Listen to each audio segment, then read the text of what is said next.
என்னை மாதிரி முட்டாளே யாரும் இருக்க முடியாது. ஏன்னா எல்லா கஷ்டத்துலேயும் குடும்பம் குடும்பம் குடும்பம் வீடு வீடு வீடுன்னு சொல்லிட்டு எனக்குன்ட்டு எதுவுமே இல்லாமல் வீடு மட்டும்தான் குடும்பம் மட்டும்தான்னு சொல்லிட்டு எனக்குன்னு இந்த துணிமணி தவிர்த்து எதுவுமே ஒன்று கூட எனக்குன்னு வச்சுக்காம வீட்டுக்கு எல்லாம் குடும்பத்துக்காகவே நான் செஞ்சு செஞ்சு இன்றைக்கி முட்டாளாக உக்காந்துருக்குறேன். ஏன்னா நம்ம யாருக்கு வழி காட்டுறோமோ அவங்கெல்லாம் அந்த வழியில் ரோடு போட்டுன்னு போயிட்டே இருக்கிறாங்க. வழி காட்டினா என்ன பண்ணுறேன்னா ஏதோ ஒரு புதக்குழியில் போய் பொத்துன்னு ஊந்துடுறேன்.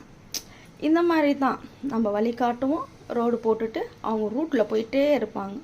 ஆனால் நான் அந்த குழியிலேருந்து ஏஞ்சிக்க கூட முடியாமல் தத்தளித்து மூச்சு முட்டி செத்துக்கிட்டே இருக்கணும். இதுதான் வாழ்க்கை. குடும்பத்தில் இப்படி தான் சாகணும் கடைசி வரைக்கும் பொம்பளைங்க.